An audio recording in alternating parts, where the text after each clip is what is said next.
Bonjour à tous nos auditeurs, on se retrouve sur un podcast avec le sujet des troubles de dyslexie et de l'attention dans le cadre de l'alternance.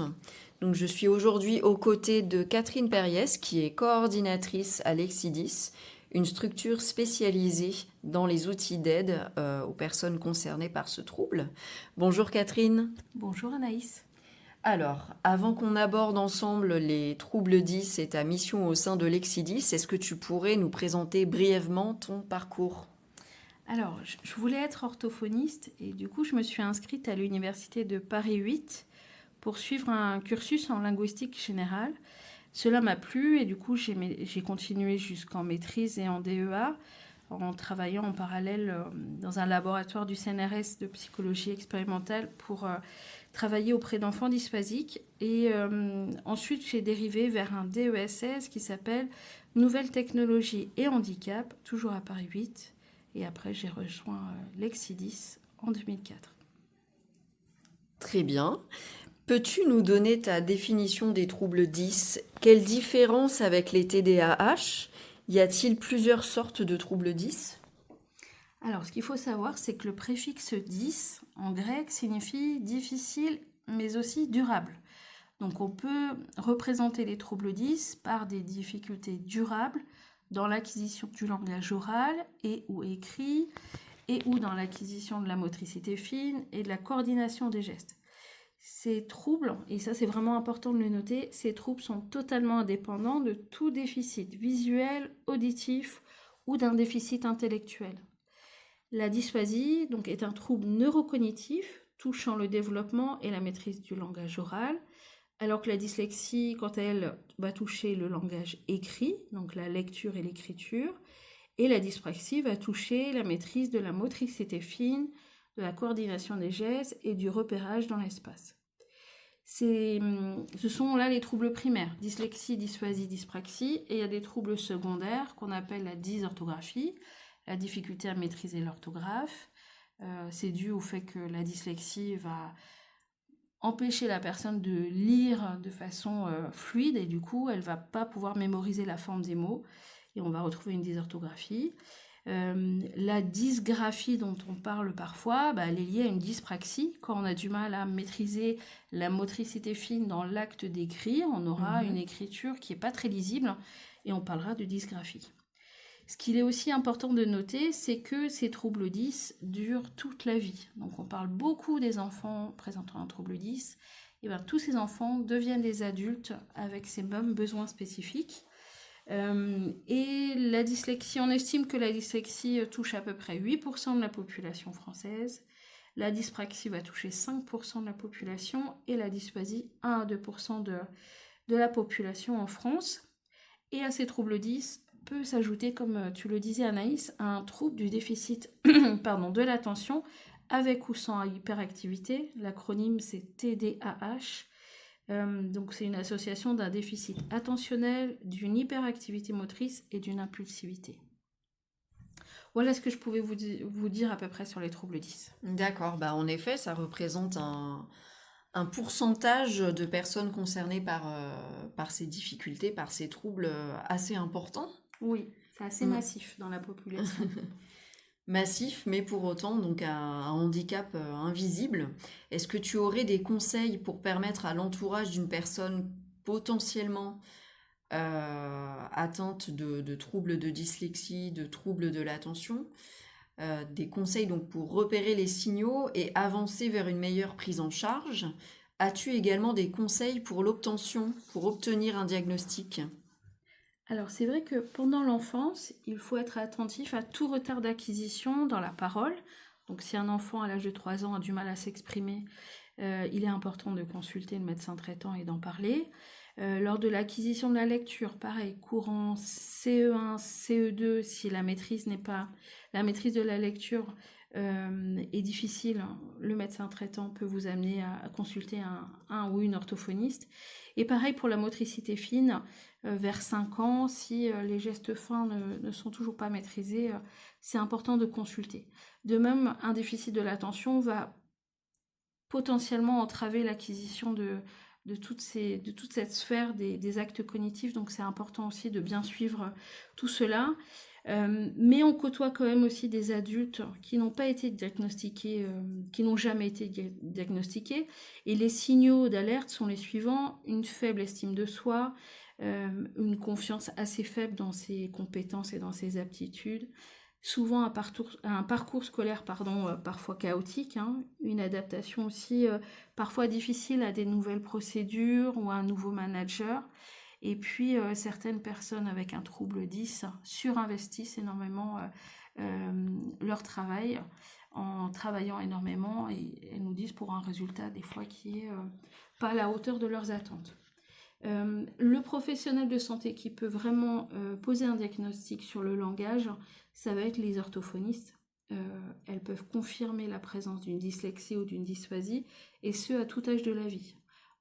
On peut les consulter à 40 ans, 50 ans, il n'y a pas d'âge limite.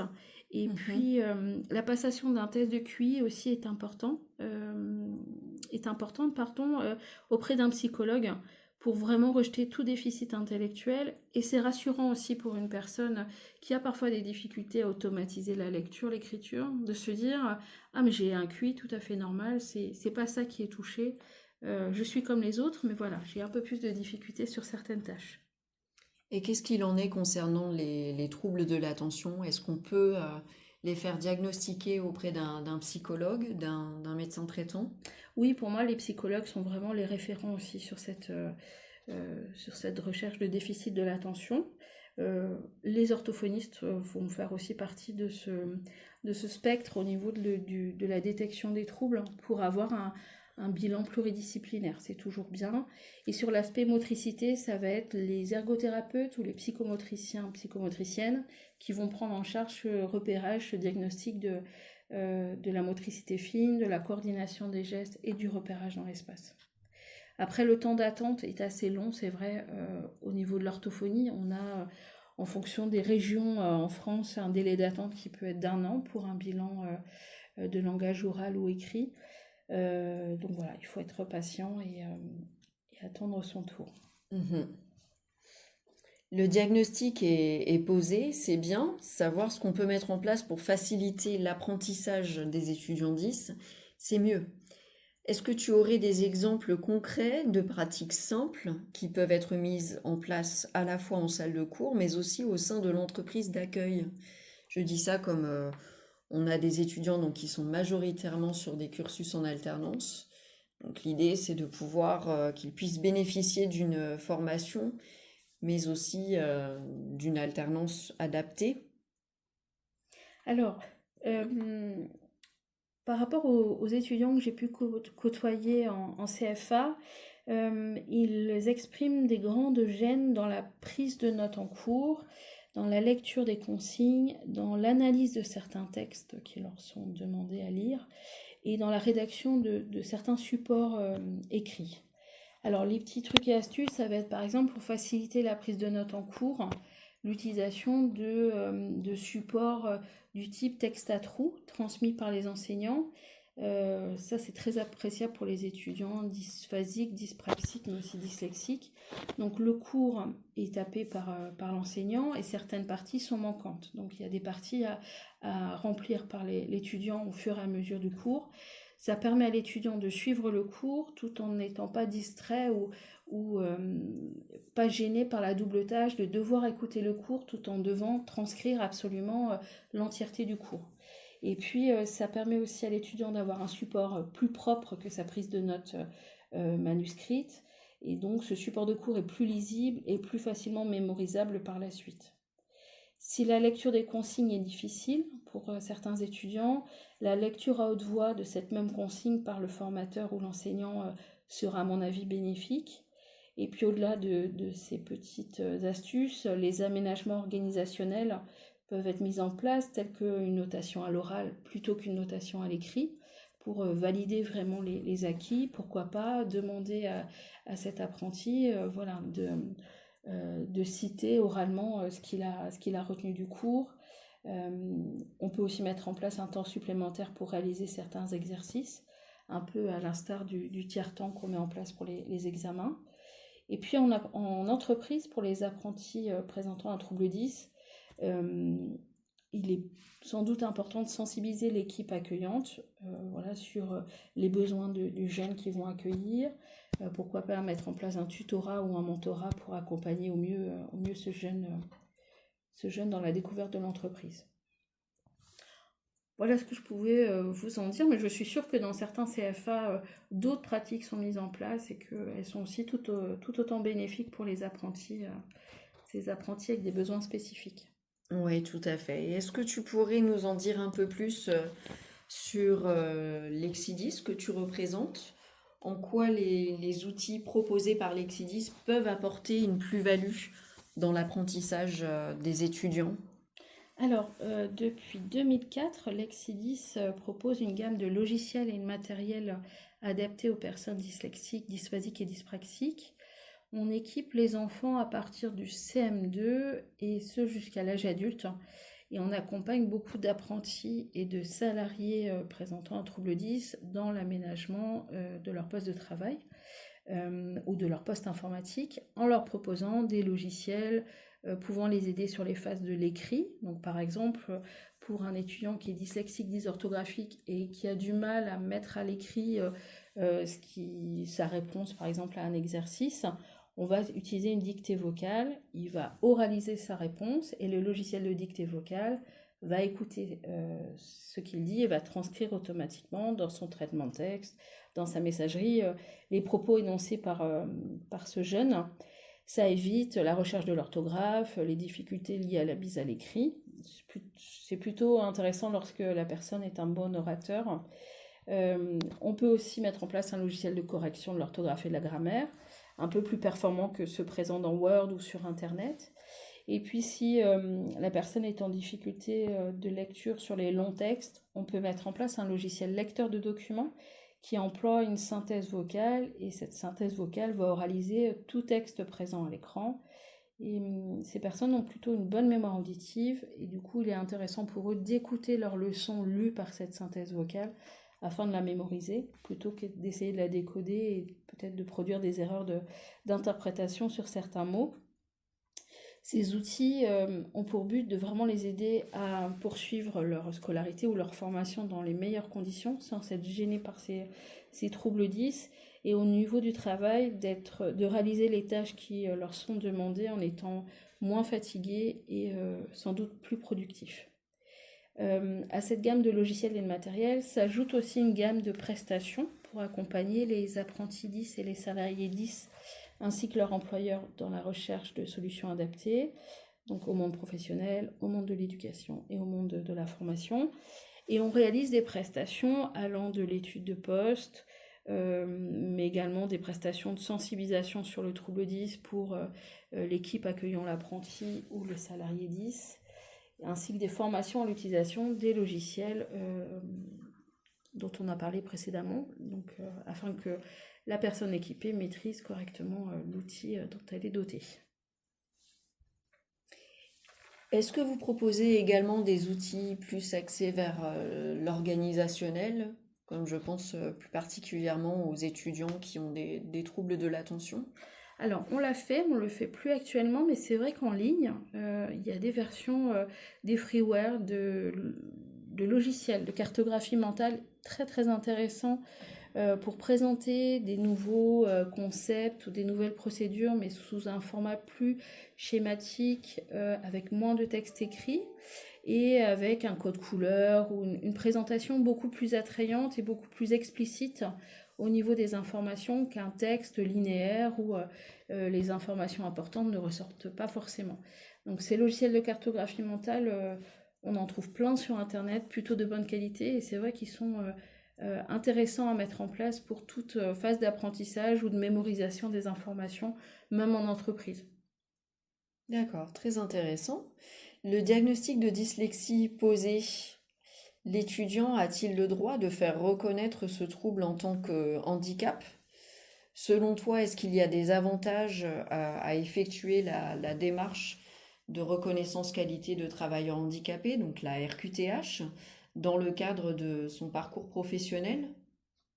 Alors, il est vrai que la dyslexie, la dyspraxie, la dysphasie sont reconnus comme handicap cognitif depuis la loi du 11 février 2005. Donc c'est relativement récent, hein. Les troubles 10 sont entrés récemment dans le champ du handicap, mais ils ouvrent droit, cette reconnaissance ouvre le droit à, tu l'as dit Anaïs, à la reconnaissance de travailleurs handicapés, RQTH, à une aide par le Cap emploi pour favoriser l'insertion professionnelle ou le maintien dans l'emploi, un aménagement aux examens nationaux avec le fameux tiers-temps ou la présence d'un secrétaire lecteur-scripteur si besoin, et un aménagement du poste de travail ou un accompagnement au sein de l'entreprise via la mission handicap de l'entreprise si elle existe. Il est vrai que beaucoup de personnes avec un trouble 10 ont des réticences à déclarer leur spécificité, et je le comprends. Ils ont parfois un parcours scolaire qui a été difficile, où on leur a pas forcément, où on les a pas forcément valorisés, et il est difficile pour eux maintenant de revenir avec cette étiquette trouble 10 dans leur cartable. Mais c'est vrai que pour moi, il est important qu'ils en parlent, parce que si c'est un trouble relativement présent, il va forcément être visible à un moment donné, Oui. en phase d'apprentissage ou dans l'emploi.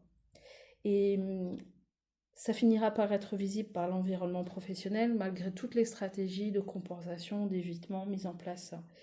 Et si ça se révèle en cours de formation ou dans l'emploi, et que quelque chose doit être mis en place, un aménagement de poste, une sensibilisation de l'équipe, un encadrement spécifique, et que cela n'a pas été énoncé en phase d'embauche ou de recrutement, il est difficile pour l'employeur d'aménager leur... Le poste à la dernière minute. Exactement. Et c'est vrai que beaucoup d'employeurs nous disent, mais pourquoi ce jeune ne me l'a pas énoncé en phase de recrutement? Ils ont l'impression d'être pris un petit peu au dépourvu, ces employeurs, en disant, mais il aurait dû me le dire, on aurait aménagé la phase de recrutement, on aurait aménagé le poste tout de suite. Voilà, on n'aurait pas perdu quelques mois d'exercice à essayer de se comprendre et d'énoncer clairement les choses. Donc, pour moi, il est important de l'énoncer. Oui, c'est oui. Je suis tout à fait d'accord avec toi, Catherine. C'est vrai que à partir du moment où le sujet est posé, et ça dès le début, bah il y a plus de sujet, quoi. Donc c'est ce que je dis toujours aux étudiants, mieux vaut miser sur la transparence avec son employeur, avec son maître d'apprentissage. Comme ça, une fois que les choses sont dites, il est possible ça permet de d'aménager, passer à autre chose, tout simplement. Oui, tout à fait. Et c'est beaucoup plus facile aussi pour l'équipe de travail de s'adapter et de comprendre les difficultés sans entraver le parcours d'apprentissage. Tout à fait. Et bien très bien, je te remercie Catherine pour ton intervention, et merci à tous pour votre écoute. On se retrouve prochainement pour un nouveau podcast, sans doute sur un autre sujet lié au handicap. Merci.